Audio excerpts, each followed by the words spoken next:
Welcome to our channel. Today we how to transfer your UX metrics into Looker Studio dashboards, complete guide step by step clearly. Begin by gathering all relevant UX metrics that you want to track. Identify the data sources for these metrics, such as Google Analytics, user surveys, or heat maps. Ensure your data is clean and structured for effective transfer. Create a Looker Studio account if you haven't already. Log into Looker Studio and start a new report. Choose the appropriate data connector for your source. If using Google Analytics, select it and authenticate your account. Select the specific metrics and dimensions you need from your data source. Click Add to Report to import the selected data into Looker Studio.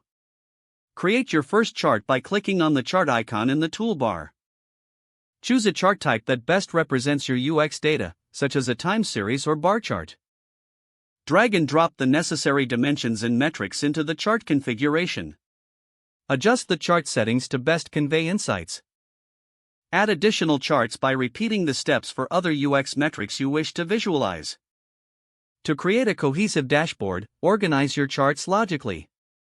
Use text boxes to annotate insights or explain key metrics. Make sure to configure filters for specific time periods or user segments. Preview your dashboard to ensure everything displays correctly. Publish your dashboard once you are satisfied with the layout and design. Share your dashboard with stakeholders by providing access links. Regularly update your data and refine your visualizations as necessary. Familiarize yourself with advanced features like calculated fields for deeper insights. Monitor user interactions with the dashboard and solicit feedback for improvements. Continually iterate on your dashboard based on evolving UX metrics. If the page does not load, refresh the browser or try again in a private or incognito window. Make sure you are using the correct email address, then retype it carefully to avoid small typos. If your password is not accepted, use the reset option and create a new strong password you can remember. Check your spam folder for verification or security emails, then complete any requested confirmation steps.